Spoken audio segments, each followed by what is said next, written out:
Hello, listeners, and welcome to the Geeks by Gaslight Podcast, the show you need to listen to for your monthly insight into the many wide worlds of geek culture. I am your host, Carroll, and joining me is the guy that's always, it's Hydre. Hi.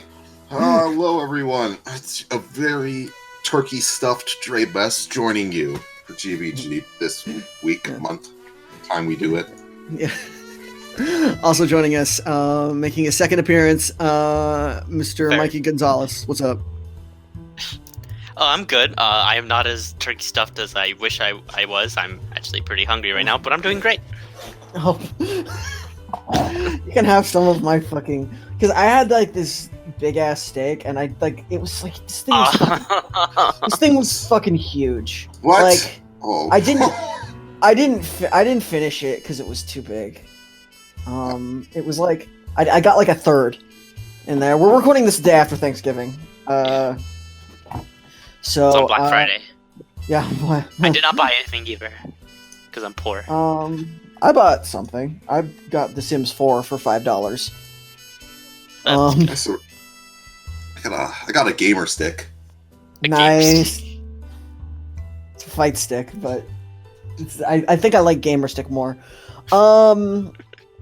Okay, getting into the trailers. It's been a pretty relatively slower month for trailers. The one I think that we're really going to talk about is the "Oops, I'm sorry, we fixed it" Sonic trailer happened.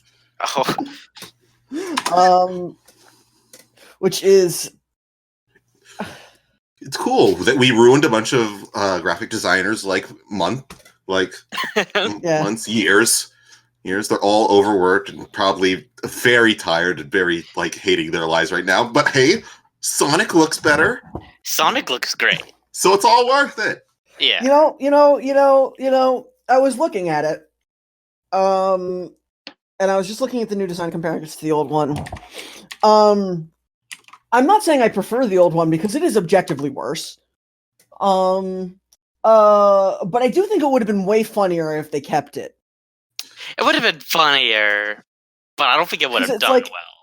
Well, no, but at the same time, you think about it, it's like I just want the Sonic fandom to get everything that they deserve.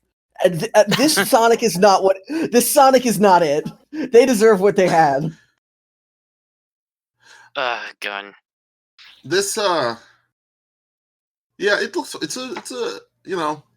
it's what I would expect. It's like a good looking, approximation of Sonic. The design's slightly changed from the default. I feel it looks good, but it's a pleasing thing for a kid's movie. Yeah. And not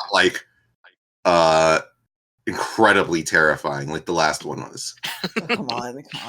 Don't you miss his normal human teeth and weird normal human hands? No, and I don't. And the weird toned legs? You know what I definitely don't? I don't miss his lips. I don't miss his lips. I miss everything about that Sonic, man. This is release the Sonic cut. Release the Sonic cut. No, there is no Sonic cut. Get that shit. It does not exist. We need just a Snyder cut. That doesn't shut them up. Other than the trailer itself, it looks like any average to below average kids movie with a CG thing hanging out with a real dude. Yeah. Isn't it the same dude? It's the same dude who's usually in these movies. Yeah, it's he's Cyclops, right? I think so. Yeah. And what was he in the Chipmunks? Was he Dave? I don't think so. I'm not sure. Yeah, I don't think this movie will be anything terrible. I just think it'll be it'll come out, it won't be very good, and then we'll all forget about it within a month. It's going to be one of those things that in December of next year we're going to be remember the Sonic movie? And everyone's going to be oh yeah. It's gonna be funny And when that'll be. It's gonna be funny when that Illumination Mario movie drops its trailer. Yeah. Yeah. Because No! No! We're Can you gonna get all imagine- this dumb arguing. And then everyone's gonna act like they're not picking sides, but they like will be, and it's gonna suck. It's gonna be great. It's gonna be great, dude. I can't wait. I cannot wait for the fucking people complaining about arguing which movie was better, and be like, when whichever one like makes the more money, that's what's going to be the talking point. Like, if the war is over, guys, Sonic wins because it got like 20 million more than the Mario animated movie. Oh God. I love for all the terrible discourse and Nazis that Twitter has, I think people still think that the Mario Sonic war is going on and using box office numbers from completely unrelated animated movies to like basically have a franchise dick measuring contest. I think that might make the whole thing worth it. No. I don't think it is, if I'm being honest. I was like perfectly content. Like, it is a Sonic movie. It looks decent. It looks like fun. It looks like I want to go see it. Now I'm like thinking about all this stuff that I really did not want to happen. That's now definitely going to happen. Yeah. Eggman looks good. Jim Carrey is like a really good cast for that character. Yeah. He's kind of like, I like Jim Carrey a lot, but I'm so over this kind of Jim Carrey. Well, the yelling and I'm just yelling. Yeah. Shit. Riddler Jim Carrey. I'm really over it. And I'm sure the target demographic, Jim Carrey isn't as busy as he was when I was growing up.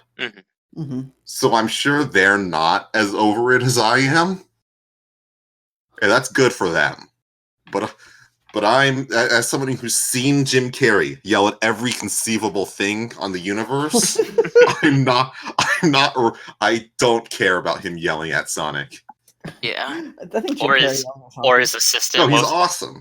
Jim Carrey's objectively awesome. I just not in these for me personally. Okay. Moving on from the Sonic trailer, there was BlizzCon happened, and there was a bit of there's a bit. First of all, there's a bit of controversy surrounding Blizzard going into this. We opted. This was about a month ago, but we opted not to talk about it because we kind of wanted to see how things are going to play out at BlizzCon, because that was like the big sort of scary thing on the horizon. Turns out, go on. No, please. Turns out like nothing. You really can't just show. It doesn't matter like what human rights violations are going on. You can just show people on new renders of Tracer and then give them the Diablo, a new Diablo game, and they're fine. It's chilling. It's awesome. You could just placate the masses with new cartoon girls. Yeah. Okay. So basically, if you're not familiar with, by the way, before I go into this, I should claim, don't cite me as a source for knowledge on geopolitics, please. Because I'm not an expert. I'm like the farthest thing from it. I was like, I googled this like 10 minutes ago just to make sure I had all the facts straight, and I'm very, very likely going to get something wrong. So take everything I say with a handful of salt. But basically, if you're not familiar with the Hong Kong protests, basically China is trying to pass a law. Hong Kong is not. You might be familiar with the fact that Hong Kong is not. It's recognized because China has the one China policy where like they see areas like Thailand, Tibet, and Hong Kong as just they don't exist. They are just China. Well, these areas have declared their own independence and run independent governments. And because America likes money, we decide to honor that one China policy and not acknowledge these sovereign entities as such. And that includes our businesses. And right now, China's trying to pass a law that would allow them to legally extradite people from Hong Kong, which would really fuck some shit up over there. And so I don't really know the state of it now, but last month, and I believe still, there were some large-scale protests in Hong Kong protesting this new law because, duh. Yeah. And a lot of people have shown their support for it. There was a big controversy in the NBA when some random dude who just worked for a random team posted on Twitter. Posted on Twitter that he's like, support Hong Kong, and that, or like stand with Hong Kong or whatever the hashtag was.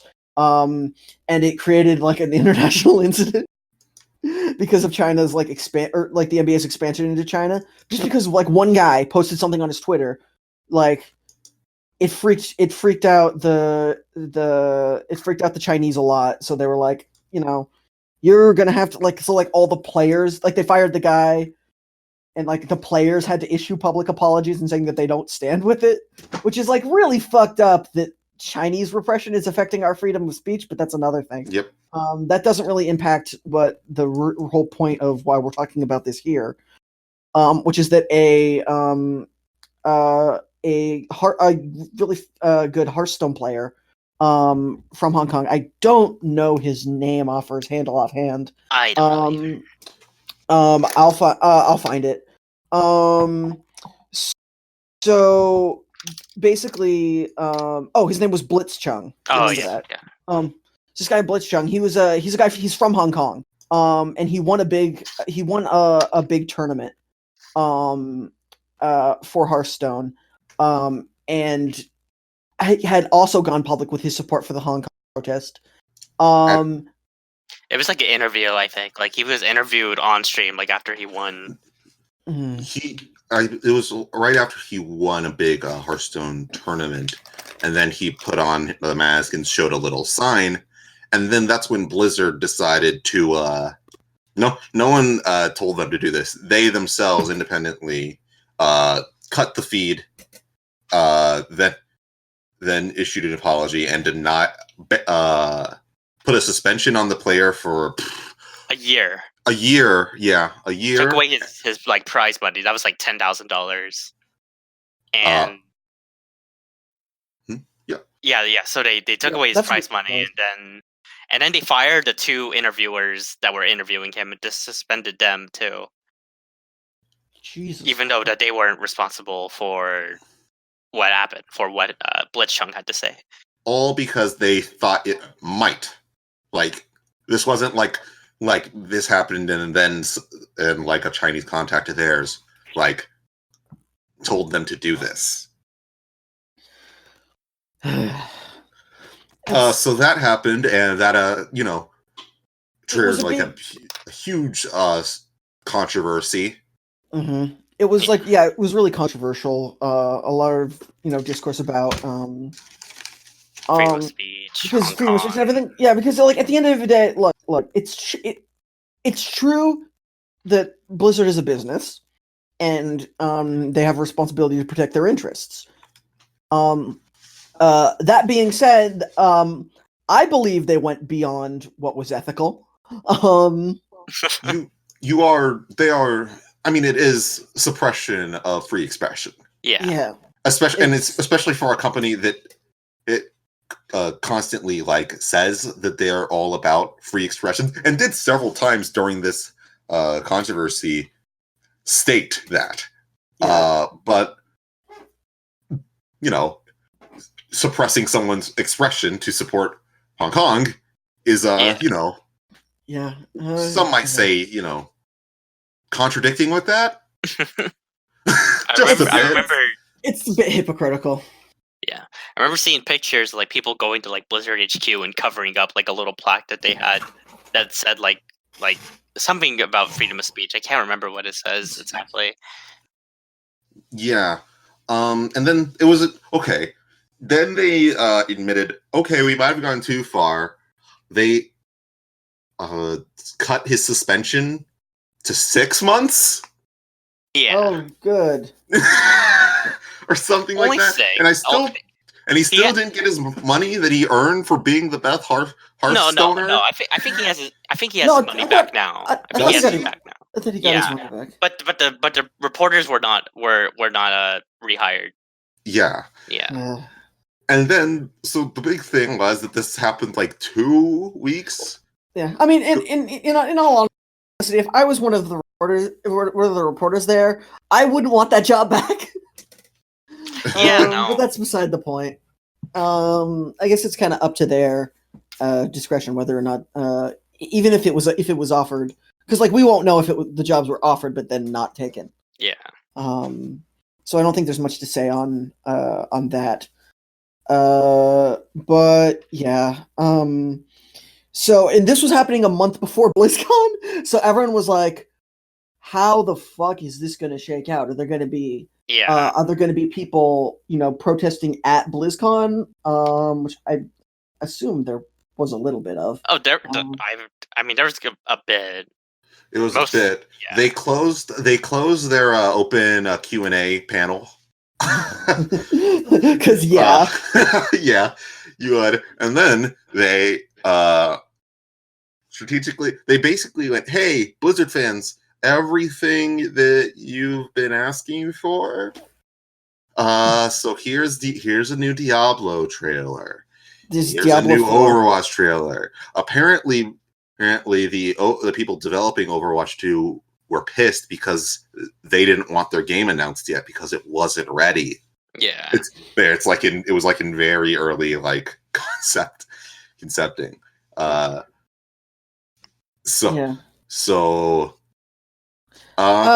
Then they did this apology. That looked. I didn't see the whole thing because I couldn't really stomach it when I just got like a few seconds in and we're like, with us Hearthstone player, we acted too quickly, and it was almost like I can't. This is just that first apology letter too that they announced was awful. Oh my god, just flagrantly saving face. They didn't bring up the controversy. They didn't really bring up like what they did at all. They just said we could have acted better. They used the term. It was a controversial Hearthstone gaming moment. Okay. Heated gamer moment.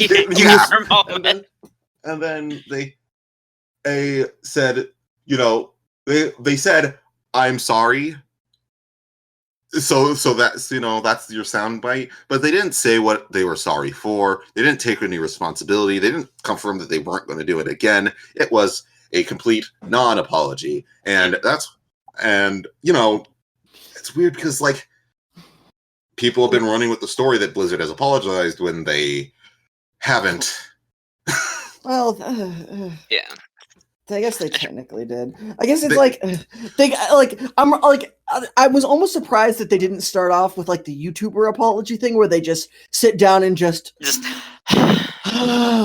just start with a giant sigh and then just like a bunch of jump cuts. And then the cat walks in to humanize them. So it's time to talk. It's. Listen, I haven't seen a YouTube apology worse than this one. If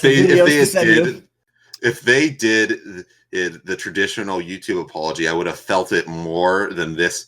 It's like soulless. I'm never going to say what I did, and I'm not really going to say that our actions were bad.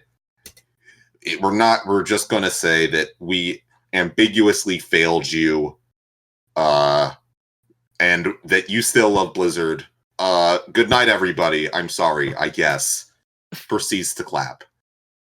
Like, it was the biggest non-apology, and the guy still can't get money for his like skill at playing Hearthstone anymore. He's still suspended. He still can't currently, participate in any tournaments. So it's like, I feel like we sort of said everything that there is to say on that aspect of it. I think it's up to everyone hearing this to sort of draw your own conclusions and do your own research about what happened and decide how you feel about it. Honestly, yes. Well, honestly, the saddest thing to me is that no one's really talking about it right now. It's the time of recording. All that talk is done. Yeah, but I just like even if you're excited for Diablo 4 or Overwatch the pre-sequel, just remember that. Just remember to keep everything out in. Decide to support them, even if that is a decision that you end up making. But yeah, let's talk about what was announced.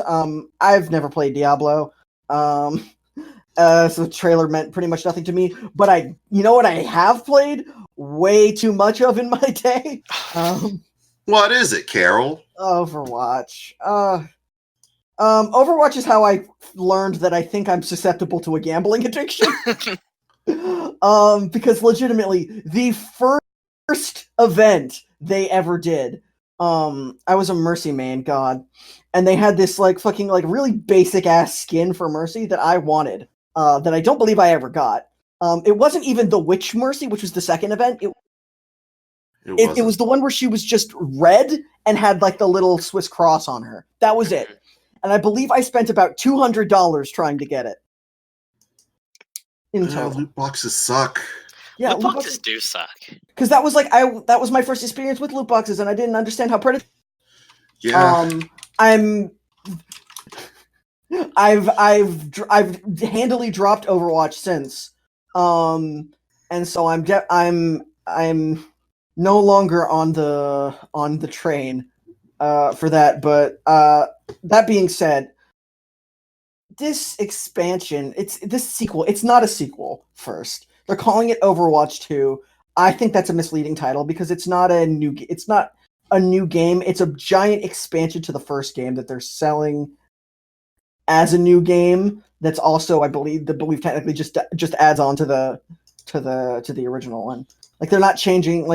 There's going to be very little changes to gameplay. They're just adding some single player stuff, some PvE, and which is this legitimately not is this legitimately not a new game, or is this some Smash Ultimate is a port shit?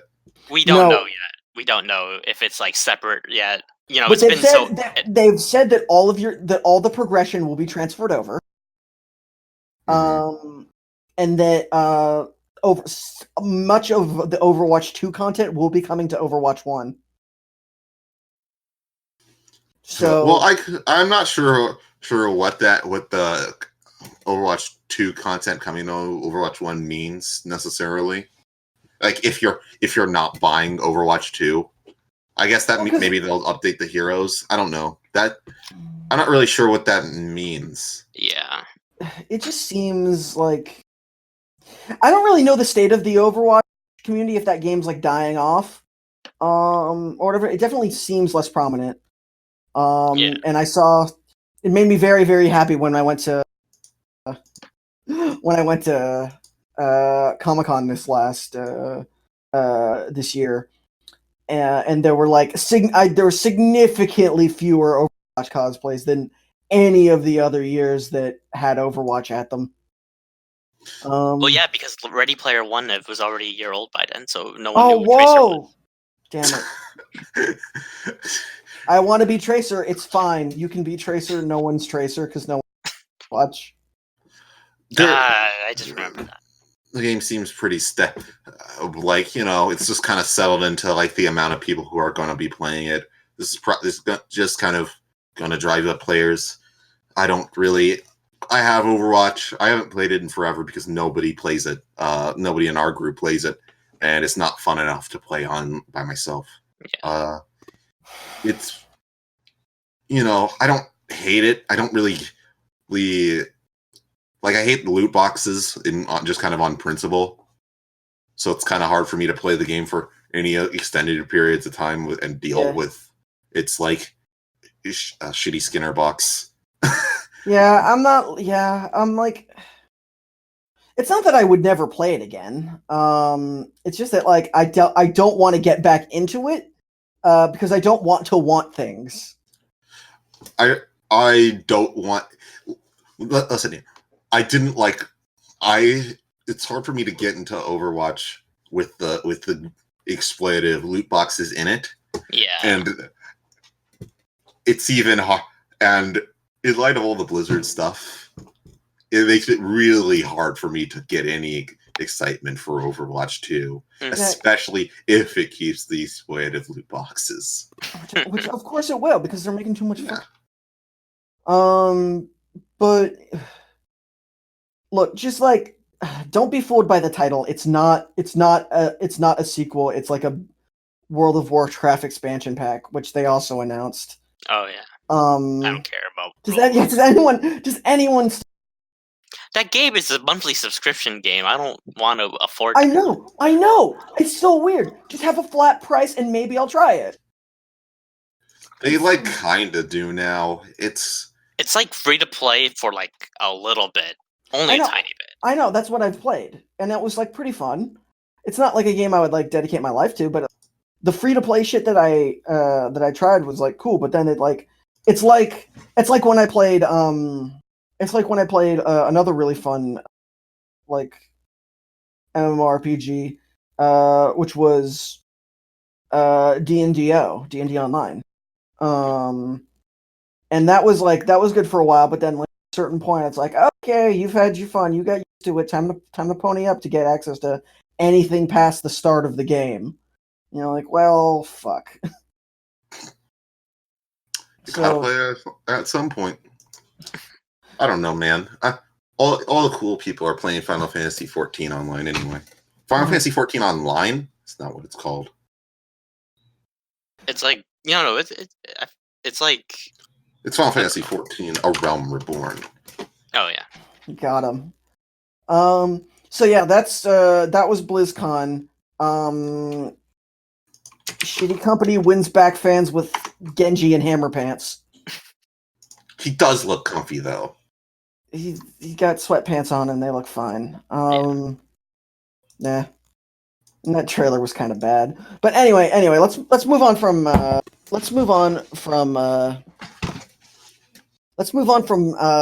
Blizzard and talk to the bastion of gaming that is Valve. So apparently Valve used to make video games. Allegedly. Yeah. And is making another one? I really didn't this is news to my fucking ears, if I'm honest. God. Yeah, Valve hasn't made a video. When was the last one? What was the last one they made? Like Counter-Strike? Go? Okay, technically Portal 2? They released a card game last year. Oh, I forgot about that. I had no idea. And Half-Life, or not Portal Bridge Maker. Yeah, Portal Bridge puzzle something. I thought that was just licensed. I don't think. Yeah, that's just a license. It's Bridge says Simulator. developed by on their Steam page. That's weird. And then there's Dota 2. Good lord. There you go. God, Portal. Speaking of which, Portal 2 is 99 cents right now. Oh shit. Ugh. I'm sure the sale will be over by the time this gets out. So I'm sorry, but Portal 2 was 99 cents. Maybe I'll get it. I had it on Xbox 360. Buying Portal 2 in 2019 is a little bit of a meme, but it's awesome. So, get it if you can. Good game. Yeah. But yeah, they released a trailer. Actually, fuck, I don't think I watched it all the way through. They released a trailer for a new Half-Life game. Yet it's not. They're not calling it Half-Life 3 because it's the meme. They're very much not. It's called Half-Life Alyx. And so what can you guys tell me about this trailer? Well, it's refreshing to see Well, the first thing is it's just so nice to see like the environment so accurate to how it looked in the past games, but modern technology. It's so much more advanced, but the fact that they're faithful to the original art style of Half-Life is really really makes me happy. Half-Life was such a leap forward for graphics when it came out, and now I kind of keep that in mind every time I've seen it, and I've known it's an old game, but it wasn't until I really saw this trailer that I realized. When I looked at Half-Life 2 again, it looked so much older. Yeah. I was like, oh boy. But, okay, so our friend Scott, right? Big Half-Life fan. Regular on this program. He has been reading all the interviews and basically following this game and any news about it. And apparently, it's interesting because it really sounds like like what old Valve used to do. And they found this new technology, VR, and they're trying to innovate and make and kind of bring more legitimacy to it and make it a more full-fledged game, while still being faithful to the platform. Apparently what the reason they've been so quiet about this for years is because they've been trying to rework how you design a shooter, a full-fledged explorative shooter in VR, and how much level design has to change, which is wow, because that's the kind of old quotes you would hear when they were developing Half-Life 2. So it's kind of interesting, and it's exciting to see Valve kind of take their design philosophy and apply it to VR, and it looks like it might be a big leap forward for VR technology. Yeah, I mean that's always that's always exciting.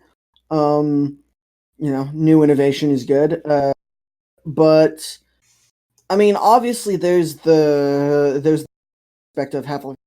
Okay, let's get this out of the way. This has been a fucking weird few months for shit that everyone thought was going to happen eventually, but then never seemed like it was going to, and then did, and then was slightly not what you expected. Just a few weeks ago, CM Punk came back to wrestling, and everyone's like, "Holy shit!" But he's a commentator. He's like a panelist on a commentary show, and everyone's like, "Oh, no." I mean, I said I was going to, but I didn't. I was just like, "Oh, that's a shame." Because all it's going to be is people asking him when he's going to come back.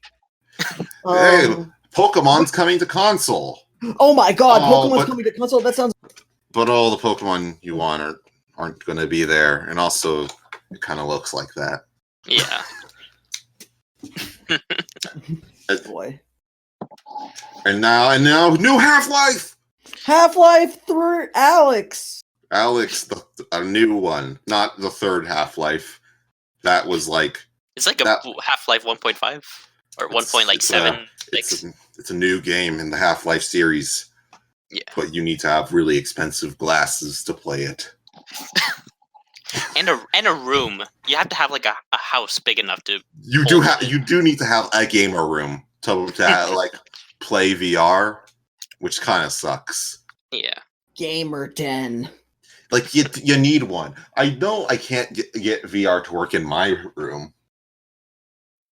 I can't. That sucks. I'm not going to be able to play Half-Life Alyx. That just hit me. Damn it. I was thinking, you know what? You guys keep going. I'm looking up how much an Oculus costs. Oh, Jesus.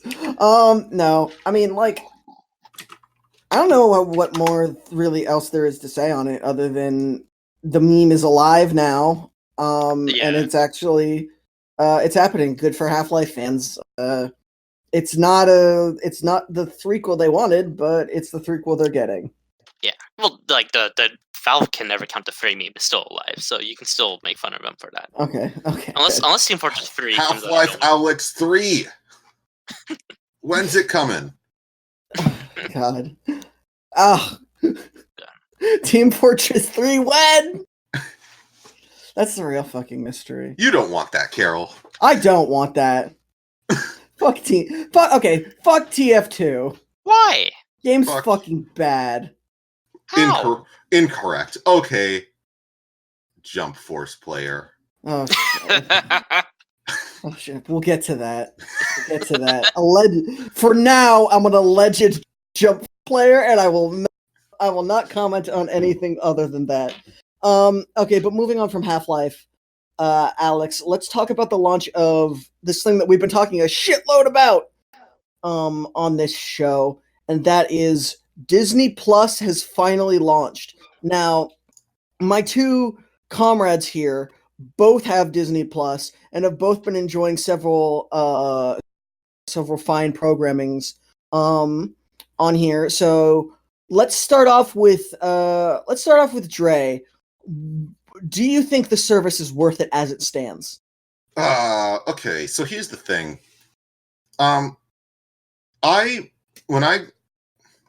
Disney Plus came out the day I got a huge financial aid payout. So I was kind of just tired and said fuck it, and I bought a year of it. I do like how you can buy it's not just, you don't necessarily have to do it. It was like $60 and I bought a year of it, and it also got me like a Hulu and an ESPN subscription. Nice. You got an ESPN subscription, bro. Let me bum that, dude. I was kind of excited for it because I was like, wait, isn't UFC on it? And then I realized it's like, it kind of is, but it's kind of not. It's like weird. Like you can watch ESPN, you can watch a bunch of UFC like originals, but you can't like the shows. You still gotta pay for those because they're still on pay-per-view. Which it's just like I forgot. Okay. But going back to Disney Plus, like right? Obviously, if you're a fan of Disney, The Simpsons, Marvel, or Star Wars, National Geographic, Jeff Goldblum, the Home Alone movies, inspirational sports films, or anything like that, like you kind of have to get this.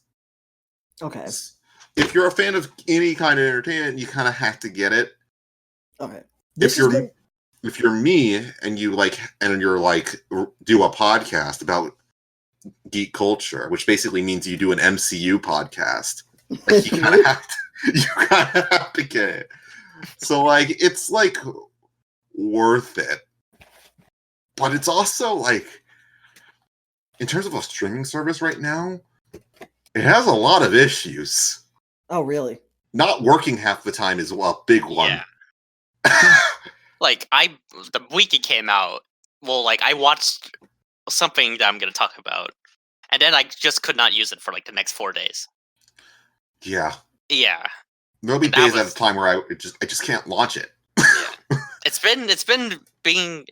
hasn't been as bad. I haven't been stopped from watching, on Disney Plus.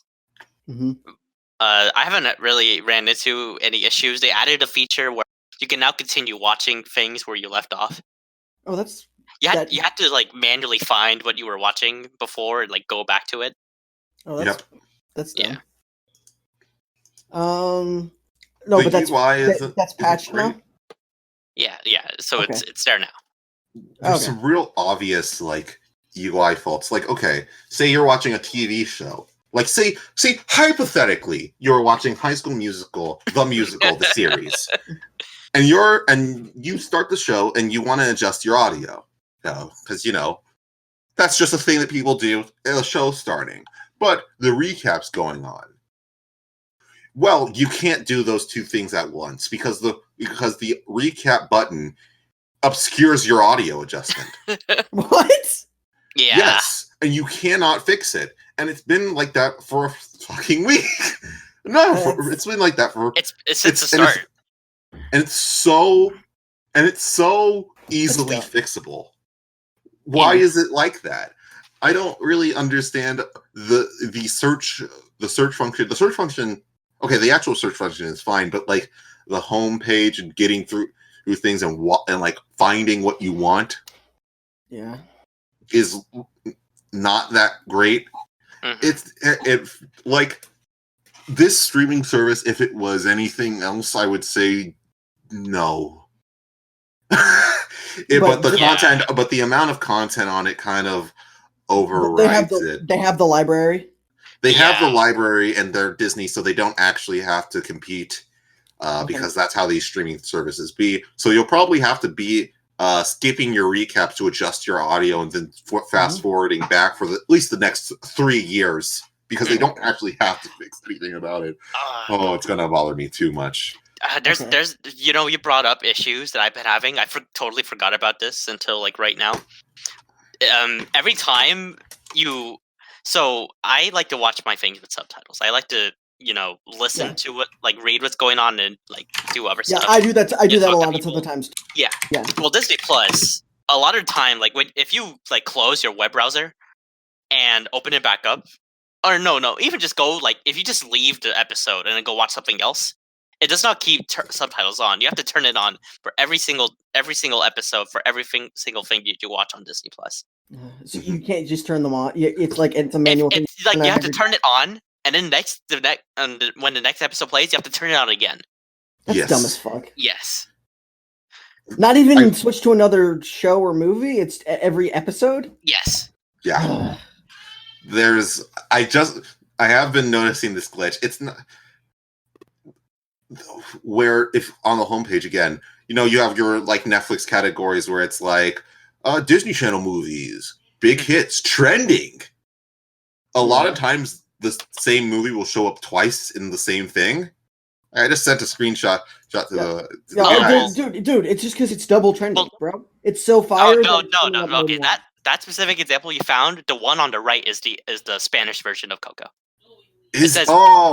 Yeah. Well, I have noticed it doubling. One time when I remember in the first week I saw one where it was Hannah Montana for every single like and like it's like that's fair. That's good. That's how it should be. Okay. But I'm sure some like wrong people don't want it like that. All right. Mm-hmm. I have an important question for you. This is a make or break question for me, Carroll issue, because the show that I like. Is Kim Possible on this? Of course, it's on there, bro. Fuck yeah! Kim Possible's on here. They have Goof Troop in the horrible cropped like Goof Troop where you can't see like half the screen. Oh my, we didn't. Oh yeah. So like Simpsons and a lot of shows for some reason are cropped, like to fit the widescreen format. That's dumb. And it's so weird, yeah. So if you try to watch The Simpsons, like the early episodes, well, it's not cropped right. It's not like 4:3. It's like they just cropped the top and the bottom. I haven't even seen it. Wait, so is it like the VHS thing where it's like cropped for like a TV screen, like an old for like a smaller like TV screen? it was made for like an old TV, like for 4:3, right. And then like, but now they cut it so it could fit to the 16:9. No, I remember that was a thing. That was a thing that they did with. They did that with Dragon Balls. Yeah, I'm sorry, Dre, but they did it when they redid Dragon Ball for Dragon Ball Z and Dragon Ball Kai. They had to recut it, and so there are versions out there of the proper aspect ratio, but they're much harder to find. I wonder if it's like that with like some like the Star Wars movies, because I know like croppings of those have been like very weird over the years. I think the Star Wars movies are fine. But like, do they have the entire trilogy? Yes, they have every Star Wars movie that has existed until like. They also have a bunch of Lego Star Wars movies. I remember because they had a Star Wars like collection, right? And then they had a Darth Vader collection, and I was like, what's in the Darth Vader collection that isn't in the Star Wars one? And it's like it's like Rebels and then a bunch of like Lego movies and the movies in the trilogy that he's in. And that one scene from Rogue One. Oh yes, and Rogue One. Rogue One is in there. Epic. Oh, dude, I don't think they have Solo yet. I don't think they do. I think that's because Netflix. That's the same thing with some MCU movies. Okay, how much of Do the they not MCU... have every MCU movie? They don't. From what I remember, I was gonna ask about because I know they say they don't have an Endgame. they don't have Endgame. I believe they also don't have. They have Endgame. Endgame's right here. Do they? Yeah. I remember there was like some stuff that is apparently not on. Or no, it's that stuff is leaving. What? Like Netflix. Stuff's leaving Netflix. Oh. Right. No, because I know Hulu still has Iron Man 2, and they really want me to watch it. Hulu, Iron Man 2 is always in the recommendations for like movies and stuff in Hulu. But yeah, I'm sure that we'll get some. I'm sure we'll get some original stuff. I'm not seeing Homecoming or any of the Spider-Man movies. Well, that's Sony. I guess so. So that's Sony. Sony distributed those movies, so I guess that those will be off the table. For whatever streaming service Sony has. They don't have the Hulk movies. Multiple? Oh yeah. Yeah. There was like Hulk 2003 and then The Incredible Hulk. But those those are Universal. So same issue. Yeah, those are Universal. Yeah, Disney didn't even have any part of that. Because that was Runaways season with like Runaway season 1 and 2 and stuff. Oh, that's good. I wonder if it's gone from Hulu. I don't believe it is. And I did watch their expanding the Marvel universe thing, which was like basically them just talking about all the shows that are going to come. It was a neat like 10-minute thing. Not much that I didn't know. We got to see some more like a better definition of like what WandaVision is. Oh, cool. What did they say? That it was going to be. From what I got, it was like definitely it was going to lean into the sitcom aspect a lot more. I believe I remember them saying something about a live studio audience, potentially. They also did not shy away from any Hawkeye stuff. They were like, we're showing off Jeremy Renner and such. So all rumors of that. I don't know what they're doing. Still doing it? I know that there's lots of like internal like debate over it. Of like what to do with it. But you know, it's far off away. So I guess they'll figure it out by then. Oh, but so far they are just rolling with it. Jeremy Renner is just one of the boys. Hawkeye series coming exclusively to the Jeremy Renner app. That's right, it's back. No, it's relaunching with Hawkeye. Hawkeye the app. The Hawkeye app. My God. Hawkeye sounds like a stalker app. Like, I'm gonna like use Hawkeye to spy on like my child or something. I don't know. Good. I posted a screenshot of every Lego movie that in the chat, and also Race to Witch Mountain, which showed up for some reason. I saw that. Hey, remember that? Is that the one with the meme with the Rock looking behind him? Yes. Awesome. Who's Gandhi? Honestly, the only issue here is that there isn't enough content. Disney should just like buy a few more companies and put their stuff on here. No, I think. Who don't they have? They don't have Universal. You know what? Why isn't the Hulk? Let's buy that. They'll buy some Sony. Buy WWE. Put that on here. You know, buy what else? Who's? They'll buy Crunchyroll. Doesn't EA remember Need for Speed? They have like their own like movie studio. I'm not sure if that still exists. Buy EA Studios. Just buy EA, bro. Buy Funimation. Yeah, dude. It'll be like the Stadia. I thought they already owned. Damn, we didn't talk about the. Yeah, and we're not going to. My internet connection is good enough to talk about the Stadia. Follow Stadia fan on Twitter. That guy rules. All right, so just overall thoughts on how you want the service, like how you think the service is now and how you want it to improve, both of you. I just want them to fix the issues with like the cropping, the subtitles. And they said they're working on fixing The Simpsons. I don't know if they're gonna fix Goof Troop, because I've been looking forward to watching Goof Troop. I hope they fix the episode order on a couple shows, because it's really annoying when you try to watch like Spider-Man the animated series and like the first episode is like, oh shit, they did fix it. Oh, never mind.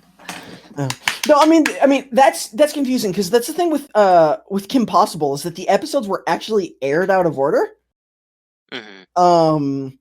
So I wonder if they'll have it in chronological order or in the order that it was aired in. Huh, yeah. That's interesting. Anyway, because I was gonna rant about like the episode order being wrong, because the first episode that did play was like from season 2, the second time Venom shows up, like the second half of that episode. That's the first episode you would watch. That's awesome. Before everything else, and that just made me like not trust like the episode order of this whole show. Improvements here. Just fix like the UI. Make the player better. Oh, it's been laggy at a lot of points. It's been getting better, but there's been a lot of lag issues. Also, this like dark, like this like navy blue aesthetic they're going for ain't working. Fix it. Yeah. Do something with it. Just don't do white. Don't do white, but do something better, because the service itself is a little ugly. Dude, it'll be. Let's do red and yellow. Let's do McDonald's color. McDonald's. Also, Mickey if Mouse you want like the small comic fan in me, do the thing that the DC Universe is doing and integrate your own the Marvel app into it, because that Marvel app is dying. So do something with it and make money. Incorporate into this. That's kind of like, those are like my only real like issues. Mm-hmm. Fix the glitches, make it better, add more content. Yeah, because like there's buy GBG and put it on Disney Plus. Yes, buy us. Okay, Disney. Disney. Buy us. I won't. Please, you can buy me. Like, I probably won't. I will probably fuck up your international relationship with China when I go off on a tirade about it. Yeah, yeah. But if you buy us, we won't talk about your own ethical problems with like obeying China and their regime. It's fine. We're fine. We don't have ethics. Exactly. I would sell out to Disney. I'm not even gonna lie. Like, maybe like there's like some companies that I would sell out, like would not sell out to. But no, Disney's definitely. I'll play ball with the mouse. Fucking buy me. How many episode just be scrolling through? What awesome Disney Plus original do I want to see? The Mandalorian. Fucking Hawkeye. Fucking Marvel's What If. Geeks by Gaslight. Disney presents. I live for that day. Okay. But that's gonna be it for Disney Plus for the time being. Trust me. Talk about on it. But we're gonna take a quick break and introduce you to a recurring segment on this fine program with a little cool guy by the name of Mr. Dre Best, and Dre's Comic Corner is coming up right now.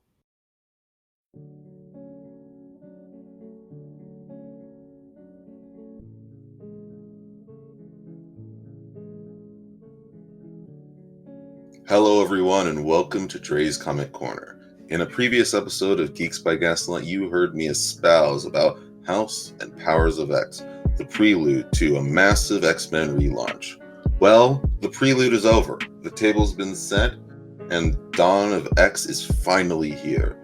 So, I'm going to talk about the new main X-Men book, simply titled X-Men, written by Jonathan Hickman with art by Lionel Yu. This book focuses on Scott Summers and what his role is in the all-mutant nation of Krakoa. As is typical for a Jonathan Hickman story, The majority of the issues are set up to long-term mysteries and resolutions to short-term ones. So if you're coming into this book expecting immediate answers to anything that happened in Hawks and Pox, or questions raised in the book itself, like what's going on with Scott and Jean's marriage? Why is Wolverine living in their house? You're gonna be disappointed. But if you're anything like me, the consistently clever dialogue and stunningly beautiful yet slightly uncomfortable art by Lionel Yu will keep you entertained. X-Men is the most exciting book coming out of Marvel right now, and the most exciting thing to come from the X-Men franchise in forever. If a book that has islands having sex, space pirates, and gorilla scientists doesn't grab your interest just a little, I don't know what to tell you. X-Men's well worth checking out.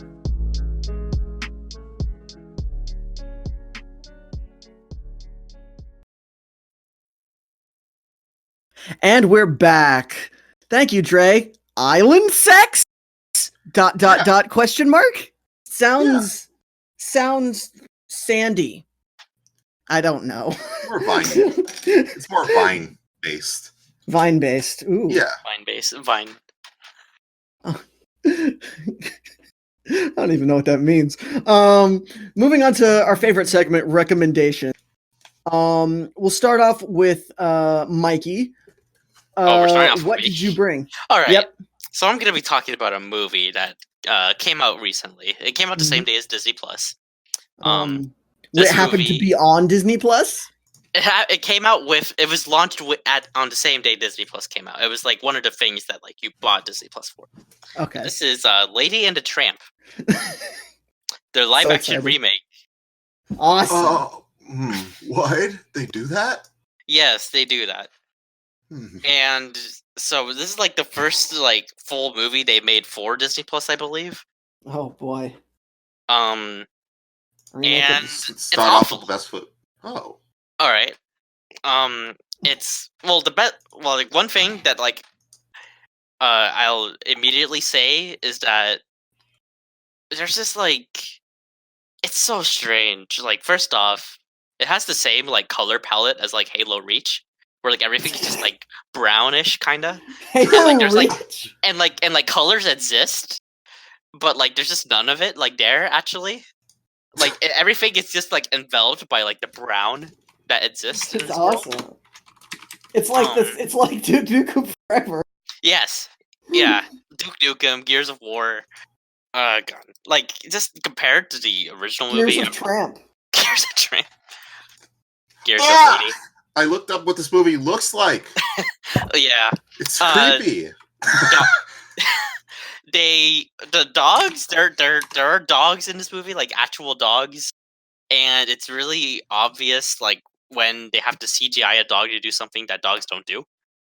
But the thing is that the CG, like the actual models for all the dogs, are pretty great. Like they're great. They're great models, but the fact that it's just like a real dog is really weird. Like it's so gross. Aww. Like you don't get like. God. This is definitely better looking than what like a Netflix equivalent would be. It definitely has like a budget for definitely has a higher budget. Oh, but look at they're good boys and girls. Just good boy and that's good girl. Cute. Yeah, I mean they're cute, but like also they're like CGI right now. Oh God. Yeah. Oh wow! What? That looks different. Yeah. I wrote down some notes. I was watching this movie. One thing I wrote is that the dogs don't really have emotions, like at all. Oh, huh. I wonder if that's going to be a recurring trend. Disney, when they remake their fucking anthropomorphic animals. Yeah. Yeah. Oh God. They did I don't know if anyone has seen Aladdin, like the live action Aladdin movie. No. But I have, so I can talk about it. Okay. Anyway, so the live action Aladdin did this really weird thing that just made like the movie dumber. Whereas like they gave Jafar this weird obsession with hating the number 2. Huh? Like it's just like, oh, you're number 2, you're never gonna be the Sultan. And it's just so that like they could go like do the actual ending of Aladdin and be like, you'll always be number 2 to the genie. He's like, what? I can't be number 2. And so they just act like, because that was like a plot point. Like, yeah, you'll never be as good as the genie. But they just added that just to make that ending be more obvious for some reason when they didn't have to do that. Mm-hmm. A Lady and the Tramp does the same thing. If you see the original, there's like a rat that like attacks the baby at the very end, and they tease this rat like attacking like the children like multiple times in this movie, and it's really weird. It's really frustrating. Just like it's just a fucking rat, like a big ass like rat. Why is Tessa Thompson Why is Tessa Thompson the lady? That's good. That's fine. I get there's oddly a lot of members of like Community, like the show Community, like in this movie. Oh yeah, like, I see. Like Ken Chong's in this movie. Yvette Nicole Brown is in this movie. Yvette Nicole Brown like owns the Siamese cats. Sam Elliott. Wait, who's Sam Elliott? Who's Sam Elliott? Is he the dog? Is he like the mean dog? Oh, let me see. Thirsty? Oh yeah, that's like the big like bloodhound. All right. Okay, I might need to watch this movie for Sam Elliott. Thirsty. All right. Anyways, a lot of characters were just like completely changed well, there's like 2 that were changed for a good reason, but like a lot of the characters. Siamese. The Siamese cats are no longer Siamese. Okay. Why not, bro? And they have a new song that doesn't like. There's not straight up just not Siamese cats anymore. There's cats. Thank God. And Nicole Yvette Brown owns them, and then like sees that they fucked everything up, blames it on Lady, and then tries to like put her on a muzzle, which is a part of a note that I wrote is that people are a lot nicer in this movie than in the original. Because in the original, someone just tried to send like that character tried to send Lady just to pound, just try to sell her. Damn. Yeah.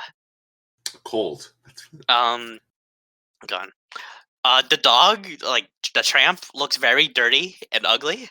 Well, like, I mean, yeah, that's the point. He's supposed to be a stray dog, and I get that, but like he's not like it's not believable that like he's supposed to be so like suave and like he's just like this gross, like ugly, like dirty dog. And even after he gets adopted, he's still like dirty for some reason. He's fucking gross, dude. Yeah. Just let it, dude. Come on, dude. Don't fucking body shame the dog. You don't need. God, they removed like this really like this helpful beaver and just like turned him into a statue for some reason. What? Like they could have just like they limited it so that the only animals that talk are cats and dogs. Whereas in the original movie, there's like a beaver that helped to like Lady get out a muzzle. It's just a statue now. Like what? Yes. Wait. So it's a statue of a beaver? Yes, it's a statue of a beaver. That's awesome. Everything in this movie sounds great. Yeah. It's very like it's not romantic. Like the spaghetti scene. It's like it's just some homies chilling out eating some spaghetti. Yeah, like they try to have like some nice music, but it just doesn't work when like the 2 like chefs are like really creepy, like in making these dogs like get in love with each other. Well, yeah, it's like if you think about that for more than 10 seconds, it is really weird. Yeah, but like it feels creepy in this movie, whereas like it is creepy, but it didn't feel creepy in the original. Yeah. Like, yeah. Oh no. God. Like it's just the whole movie is just like 2 dogs just kind of standing there, like. Like it's just dogs. That's awesome. I like dogs. I'll watch this movie. If you like dogs, if you have a dog, your dog will probably like this movie because there's just dogs. No, dude, have you ever seen 2 dogs seeing each other? It's fucking havoc. It is. It's nice. I like dogs. God. There's just made some weird changes. The movie's a lot shorter. It's like 10 minutes shorter than the original. That's refreshing. Yeah. Because most of these Disney remakes are like, okay, so how do we add like 30 extra minutes to this movie? It's like, dude, shut up. I don't need it. Gotta get that watch time, bro. Why is Beauty and the Beast for like 40 extra minutes longer than the animated one? You're not doing anything. They added a song, I think. I saw that movie. They might have, yeah, because they added the new Siamese cat song. Oh, they. Oh, okay. Well, they added. Well, that's because they had to take one out. They replaced one. It's not. They like didn't need to. Yes, they did. It would have been funnier to see like some like people who like are they not needed to Siamese take- saying Well, like, they're gonna- "Oh yeah, we're Siamese cats." Were they not going to take out Jim fucking Crow from the Dumbo movie that they did? I guess I did it. They I never did do checked that. if he was. They did do that. I've seen every Disney remake now. I mean, and they took out they've the definitely done that. fucking racist crows from the Jungle Book movie. Those crows aren't racist. Yes, they were. You mean the vultures? The vultures. No, yeah, that's what I'm talking about. The vultures were racist. How? Have you seen the Jungle Book in a while? Yes, I've seen a Jungle Book. I don't know if they present some stereotype. It very much does. What are It's not good, and they weren't even in the original. They weren't in the Rudyard Kipling. So honestly, it's odd. It's like odd that they were there. Oh, okay. What? Okay. I'm just looking at these vultures. Yeah. Are they supposed to be Jews? Is that the thing? I think so. I just can't I thought tell. they were supposed to be the. I thought they My were first thought was the black. Beatles. I thought they were supposed to be black. These vultures? Yeah. No, you're thinking of the crows from Dumbo. Oh, maybe know. I am. I definitely know that they are racist. No, these vultures are not racist at all. Like these vultures are just like Oh boy. yeah, no, these I wonder if vultures the aren't hyenas wrong. and the Lion King were racist. There's really no way to know what, unless you go back and watch every old Disney movie. How I much don't of your think they beloved are. how much of your No. beloved childhood was racist? I don't it's think they're racist. Like thinking back on it, Man, Peter Pan, my God. Peter Pan has some bad racism. oh yeah, you can't. They should. And it's weird because you could just edit that out. It really doesn't. The movie's just like going along, and then it's like, hey, racist time. If you made a Peter Pan edit without the racist time in it, you really wouldn't miss anything. You'd be like, okay, movie. Like it's not like it's needed for anything. It doesn't really. I don't remember it transitioning to anything important. Just take it out. I haven't seen Peter Pan in forever. Don't. It's racist. What are some other Disney racism highlights? I remember how we just said we wanted Disney to buy us. Is it? It's not happening now. God. Song of the South isn't on Disney Plus. I think we talked in the podcast. Like some animated racism. Animated racism. I don't think Pinocchio has any. Well, no one saw Pinocchio. I just watched Pinocchio. No one saw it when it came out. Oh yeah. Not sure how that's relevant to it having racism in it. Don't you know, in like the fucking like if it had if it had racism in it, yeah, it would, 40s plus racism equals profit. I guess so. I guess that is in fact the case. That's so fucked up. That is true. Anyway, we've gotten so far off topic. How would you rate on a scale of whatever scale you come up with, All right. how would you rate Lady and the Tramp? If this was if I were, okay. If I was just judging this just based on like it's a movie that Mhm. exists, it's just not a good movie. It's really Okay. not. Like, it's just boring, really. Like, there's some like if you like the original Lady and Tramp, you'll actually probably like it better. Like this better? Yeah, you'll probably like this remake. Not like better than a remake, but you'll probably like it better than if you've never seen Lady and Tramp at all. Okay. Yeah. Because there's something for your brain to like do. Yeah. You're like, oh, hey, that's like from the original. Yeah. Yeah, I feel that sometimes. Doesn't nothing happen in the original Lady and the Tramp? It's like No, that's the Aristocrat Cats. Aristocats, Yeah. nothing happens and then it ends. God, I remember the Aristocats. The Aristocats were also those were also racist. I think there was some racism in that movie. There was. The blues band was probably racist. The Cat Blues Band. Let's. Oh, is the Jim Crow scene on Dumbo just edited out on Disney Plus? Probably not. It says it is on this website. What? I don't think I like that.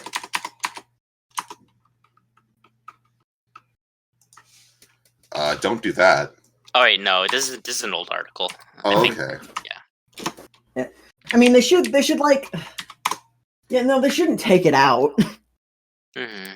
If you're gonna, you should like just don't do Put it a anymore. warning at the front or something. Yeah, no, Yeah. like if you Like watch, when they did, like what they did with the Tom and Jerry cartoons, where it's like, hey, some of this shit's kind of racist. Or with what they did with their like World yeah. War II like cartoons. All right, so Dumbo, it says like this program is presented as originally created. It may contain outdated cultural depictions, like on the description for it. Oh, that's good. Lady and Tramp has the same thing for the Siamese cats. Okay. Yeah. Okay. All right. That's yeah. Okay. Is that everything you want to say about Lady and the... Yeah, that's everything. Okay. I'm glad we're done talking about Disney Plus. Yeah. Speaking of odd foreshadowing, Dre, what did you bring? Oh, I'm talking about the High School Musical show. Actually, the High School Musical, the musical. Actually, High School Musical, the musical, the series. Wait, it's not called that, is it? It is. It's called High School Musical. High School Musical, the musical, the series. Fuck you. All right, so here's what the show's about. It's not High School Musical. It's about a high school class of like stupid drama kids. I take offense. As a stupid drama kid, I take offense to that. That was the point. And and they're doing a play. And that play is High School Musical. Huh. And not like the movie, like the play that some high schools do of High School Musical, like the High School Musical play. But it's like the play based on the movie High School Musical. Huh. But it's also High School Musical. It's also a High School Musical. There are songs in it, and it is in high school. But it's also The Office. What? It's like Glee in The Office with High School Musical? Yes. Okay. So here's. All right. So I just remember Glee existed. Yeah. I didn't finish Glee like 2 days ago, where I was reminded that Glee existed. It's weird. I was watching Glee like just straight up like a year ago. That's awesome. I think. I'm not at the point where like one of the main characters is like just died. But what? People die in Glee? Well, because like the actor overdosed like on like something and just straight up died, and they're like, "Oh shit!" Like, we kind of have to acknowledge that he's dead. Damn, man. That's rough. There was also like a school shooting episode, and it was like yes, it's like the end of the OA. Does anyone watch the OA? Riverdale's dealing with Luke Perry passing. God. Anyway, let's talk about High School Musical. Okay. The musical, the series. Yeah. Okay. So here's the thing: if you want to know about the plot or like the characters, I'm not about to get into that. Okay. I'm here to talk about how this show is fucking shot. That's it. Right? So this show has the fucking audacity to like do this like shaky cam like documentary style. And it's first of all, it's probably the most obnoxious like way I've ever seen it done. The camera, whoever is shooting this documentary doesn't have bones in his body. It's the camera's constantly shaking. It's like, like just invest. You know those like things iPhones have? Yeah. Like the weird tripods they have? Yeah. You should get one of those. Because like I the used one of shots those never still. Oh god. It actually can get you dizzy at some points. I've gotten dizzy watching this show. Why are you still watching it? Because it's awesome. And it does like the interviews. It does like the interviews that it shows like The Office and Parks and Rec and whatever you see. Oh right, yeah. Here's the thing though. It's also sometimes just shot like an episode of Friends. It's just sometimes a normal or like sitcom. What? Yeah. This sounds very confusing. It's not consistent. It doesn't really acknowledge that there's a documentary team, even though there are interviews. No one interacts with the camera. No one like reacts. They just shoot scenes that you would never have. There's like a scene where it's just set inside a car and it's reverse shot. And the next scene it's like a documentary. Mm-hmm. And here, so there will be points. So there's a scene in the first episode where two characters there's like an assembly going on. And two characters are whispering and talking to each other. And it's shot like a documentary. So they're zooming in and zooming out. But you can also hear everything they're saying. Like clear. So it's not like, oh, they're like just picking it up, right? So the audio is like just like a normal sitcom. But the way it's actually shot is like how you would shoot The Office. What? This sounds so confusing. It's so confusing. I don't know if it's a documentary or not. The people clearly must have just thought, oh, The Office. And that was the entire thought process. Huh. We're like, how should we make this show? The Office? And the other guy's like, yeah, my kid watches it. And they were like, let's do The Office. How do you do The Office? You shake the camera and you'd have characters interview and say funny things. Except we're both 40. And so we're just going to have them say like funny things that we don't think high schoolers are saying. But it's easy to get paid if you write high schoolers like that. The show's great. Is what I'm saying. That's good. It's I dropped off Riverdale because Riverdale just became too oppressive to watch. It was too much. This is right back in my jam of season 1 Riverdale. Nothing's good, but it's all awesome. So the song, I guess if you care, the songs are nice. The actors and actresses are fine at singing, and the choreography for the little bit of dancing that we have seen has actually been rather impressive. Okay. Is it better than High School Musical 2? No. Damn it. Few things are. I think most things are actually. Name a thing.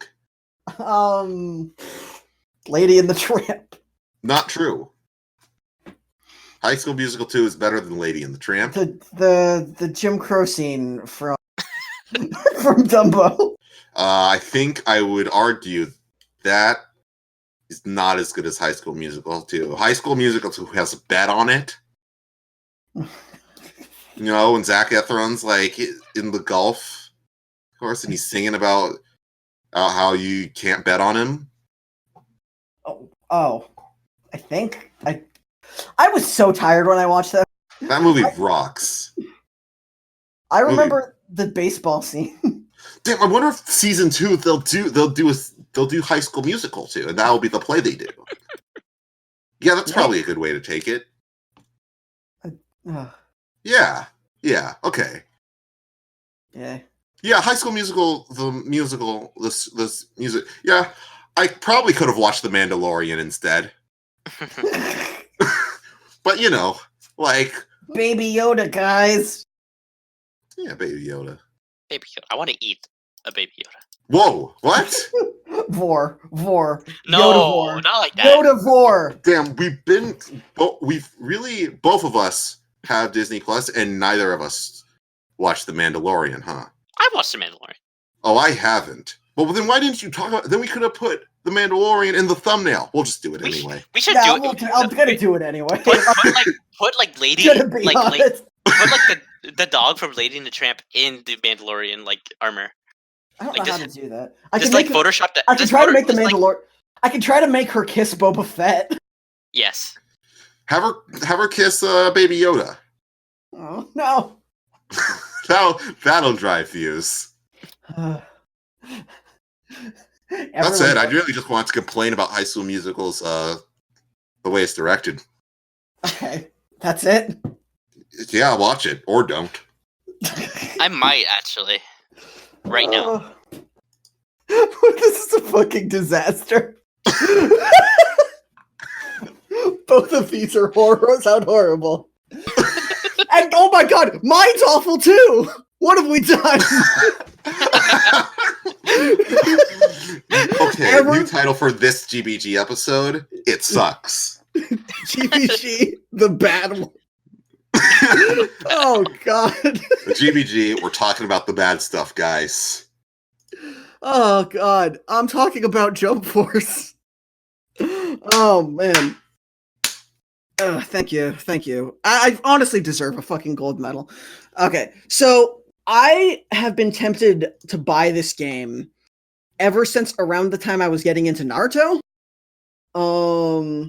Because it just looks. Because I mean, okay, I shouldn't talk about how it looks because that's. It certainly does, doesn't it? It does look. Okay, I'm gonna preface this right off the bat. This game had a lot of issues at launch that I am not dealing with.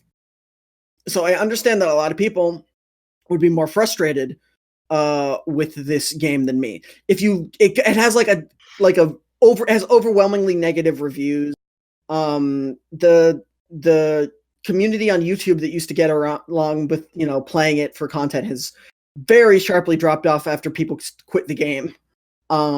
Because there's some issues, but I will say this: if you're not familiar with the game at all, it's a crossover arena fighter, with basically crossing over a bunch of characters from Shonen Jump magazine, and so it's just like a bunch of manga characters thrown in an arena fighter. They've done this before successfully on mobile years ago, and they've been trying to recapture the success with in various iterations since, and all the bad ones have apparently been made by Spike Chunsoft, including this one. But I will say, this game looks like utter garbage. Like, the visual style can best be described as it's like they try, the textures are gross. It's because it's they wanted to go with a more, how Smash Brawl took all the characters and gave them this sort of gritty, this sort of edgier kind of vibe to them, where you could see the stitches on Mario's overall. Or how you can see the fur on Lady and the Tramp, on all the dogs. Exactly. Oh. No, and how it's all it had this sort of grittier feel. It's like if a video game with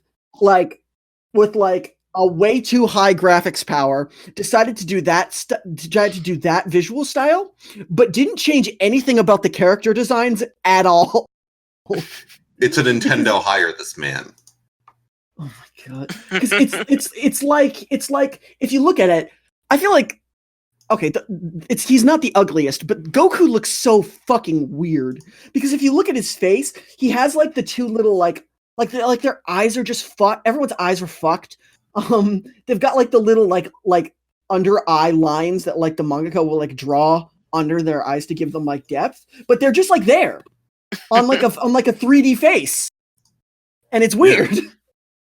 It just nothing looks good. The Cell is fucking horrifying. Okay, I kind of like how Cell looks because he's so gross. No, he looks. It's not okay. Cell looks so fucking weird. But there's some characters I think the grossness works for a little, like Toguro. I think Togoro's the best looking character in this video game. Yeah, he looks all right. I actually because you're supposed to look at Toguro and be like, oh, what rank? Fuck. In the show and in the manga, so him being in Jump Force like makes like sense. Yeah. Yeah. Actually, I also like how Cell looks in this game. He does. It's so bad. But like he looks gross, and like he's kind of like grew from like a cocoon, but so he's kind of gross. But it's not gross in a good way. But okay, here's what I will say though. You know who else looks terrifying? Frieza, because Frieza on his own looks just kind of weird because he's got like the same like manga detailing on like a realistic 3D or like not realistic on like a 3D body that looks weird, but like it goes from like kind of odd to nightmare fuel the second he awakens his first transformation because that's 100% buff Frieza. And can you imagine buff Frieza in this art style in like the Hong Kong stage where it's raining? No. Because everyone looks so much worse on the stages where it's raining because they're wet. Can you imagine these guys looking glossy, but then like the textures are all like fucked and there's no like weight to the water at all? No. That's what I'm looking at it. No. It's so good. Oh, okay. And also, it's like All Might looks like he's about to eat your fucking cat. All Might has pre-thick Sonic energy. He does. I will say, he looks like those two should be chilling out, hanging together. I will say, I don't mind him in motion as much, but that's still, man, what the fuck is happening? But I should get to the point of why I actually like this game. Right now, I could, because the story mode's bad. I'm not done with it yet, but it's not good. Light Yagami's in it, but he's not playable, which is sort of a shame. And they don't have a ton of they don't have some characters that everyone really wanted. Although people are they bitch way too hard about the roster on this game on the internet. This roster looks great, actually. It's a pretty good roster. The only like character that I like am like seriously get the fuck out. Why are you here? Is Kaguya Otsutsuki from Naruto? Bad. Like don't like have her, and they don't have Hiei from Yu Yu Hakusho, which is just sad. Yeah. They have characters from Saint Seiya and two City Hunter. Yeah. They have the guy from City Hunter. They have the guy from the Dragon Quest manga from like years ago. It's. I find it odd how many Bleach characters are in this game. 4 at launch. Like it's so. I mean, I get that Bleach is was like a big. It's like one of those. He was big part of the big 3, but Shonen Jump has ostracized Bleach so much ever since before it ended. I find it very odd that more than Ichigo and the girl made it in. Rukia? Yes. Okay.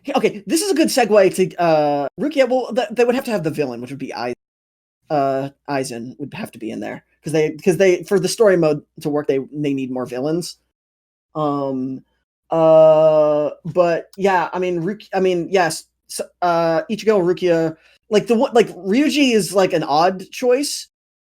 But they also in DLC included Captain Hitsugaya, which I thought was an odd choice. I think there's someone else actually, like another Bleach character. I think there's like 6 Bleach characters with DLC. Odd. Yeah, but okay, I'm done shitting on this game because this game is fun as fuck to play, and I'll tell you why. It's like, is it a competitive fighter? No. Is there an extreme sense of satisfaction when I'm playing as fucking Gaara,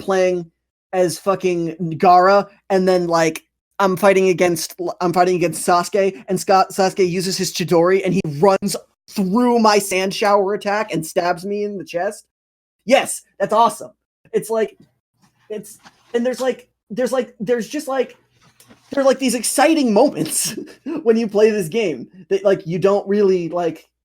It's kind of hard to describe, but like I can play as Seto Kaiba in a fighting game. That's what sold me, if I'm honest, of like getting this game. Is like it was on sale, so I wanted it. But then I was like, okay, Seto Kaiba fighting game, I'm fucking in. But like there's just some characters that just feel so fun and so right. The reason I brought this up is because Rukia, I don't like main her, but Rukia is so fun, and she feels like Rukia. Like, okay, yeah, cool ice sword, and can like jump around and slash people, and it's cool. Vegeta comes. What a fun character. He because there's like so many times when you're playing a game and like it's like a crossover game and like, or like not like a crossover game. It's like if it's like a Dragon Ball game, like Xenoverse, because this game is a lot like Xenoverse. Outside the combat, which is good, because Xenoverse combat's bad. But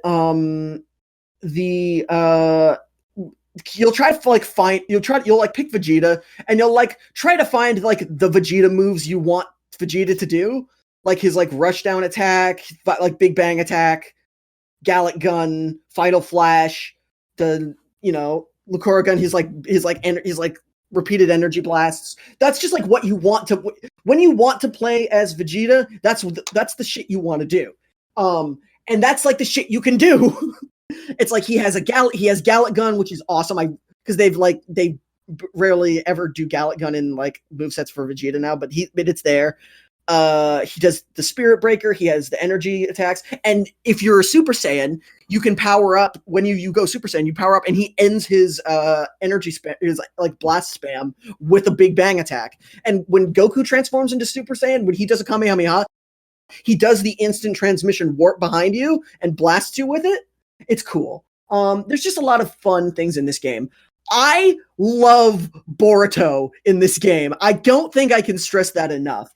There's just something so like indescribably awesome about destroying people, about like just destroying like fucking Saint Seiya characters, or like I'm just like Sasuke's just trying to pick a fight with me, or like Ryo Saiba or like Kenshiro, and I'm just beating them with Boruto, and it's awesome. It's just so fun because like some of the characters just work, man. It's like that's what I say. If I wasn't having as much fun as I would be with the characters, because my main team is Piccolo, Kaiba, and Boruto, which is the most Carroll team you can possibly imagine. Yeah, I just picked hey, because that's the thing. It's like I didn't pick. Oh, what's the best characters? Let me lab this out. Who do I like?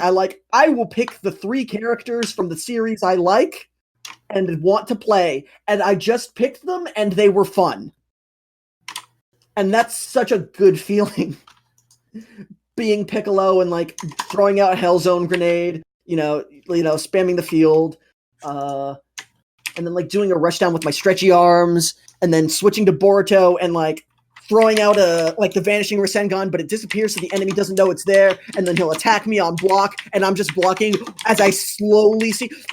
Okay, I will say, the feeling when your opponent's attacking you and they don't see the few seconds that like they don't see the invisible Rasengan slowly creeping up on them, and then it hits. Like that feeling might be better than sex. I'm not gonna lie.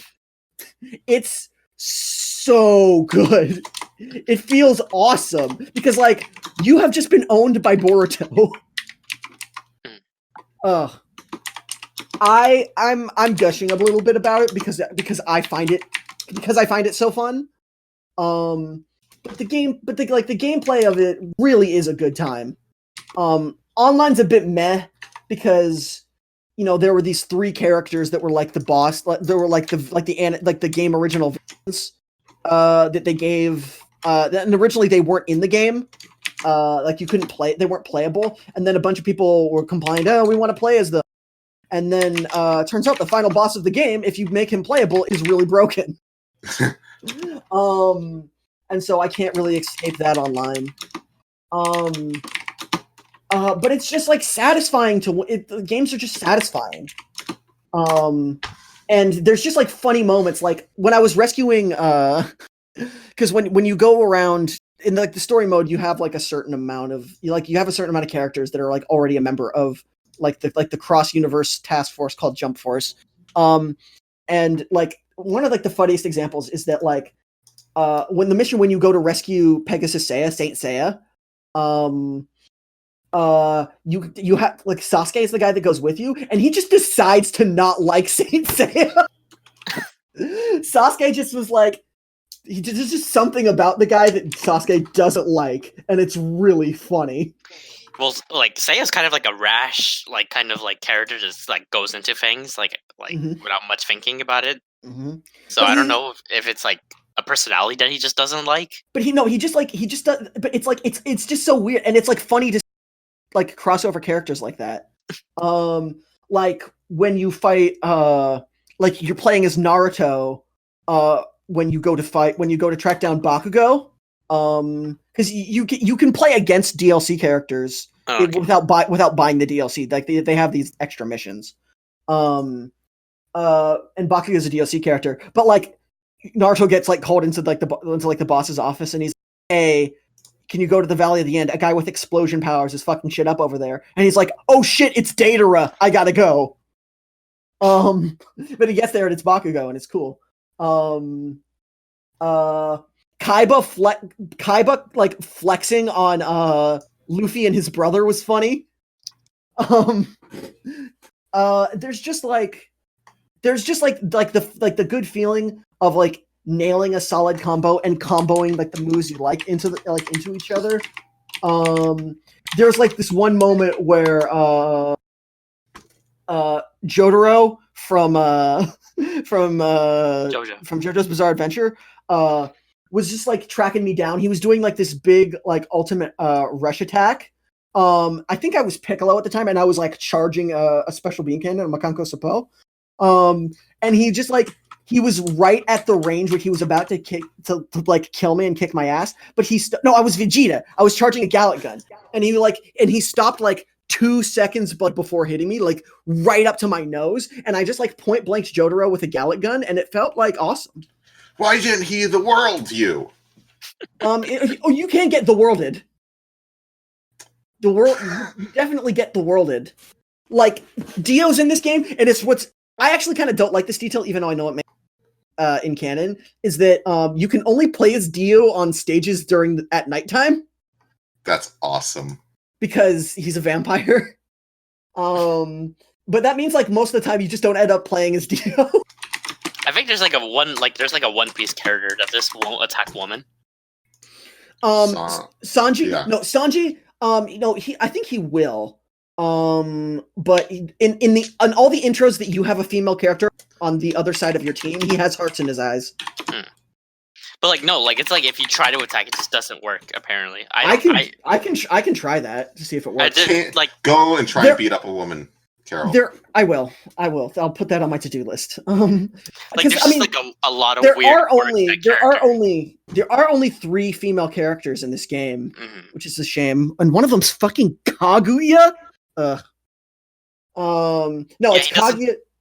It's Kaguya, Rukia, and A Boa girlfriend. Hancock. Yeah. Boa Hancock from One Piece.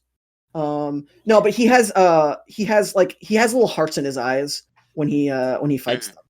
Yeah, apparently he just doesn't do damage, and he only has one attack, and that attack always fails. That's funny. Yeah, there's like a lot of weird like quirks like that in this game. Yeah, it's just like I've gushed for long enough. I don't really have much more to say other. If you can get over the visuals, if you can't get over the visuals, I don't blame you. It looks like that. It looks disgusting. And if you're looking for a competitive fighter, this is not what you want. But if you're a pretty casual gamer like me, and you just want to play cool and like have cool moments playing as your favorite characters in a crossover game, check it out. It's I think it gets a little bit too much hate. Yes, the combo system is a little iffy with like the escape mechanic. But like I said, if you just don't take it too seriously and look to have fun, it's a good time. That's everything I have to say on Jump Force. All right, that's going to do it for this episode by Gaslight Podcast. Thank you so much for listening. Special thanks to our producers, Dre Best, Ronnie Diaz, and Sky Heems for making the show possible. Thank you to our editor, Guthrie Schooner, and thank you to Mikey for coming on to this show, and thanks to Jack Wertimer for helping us design the thumbnail. If you're watching this on YouTube, be sure to subscribe and leave a comment, follow us on Twitter, and join our Discord. The links to all that will be down in the description below, and be sure to keep it logged right here for brand new episodes of the Geeks by Gaslight Podcast every single goddamn month. But until then, take it easy, nerds.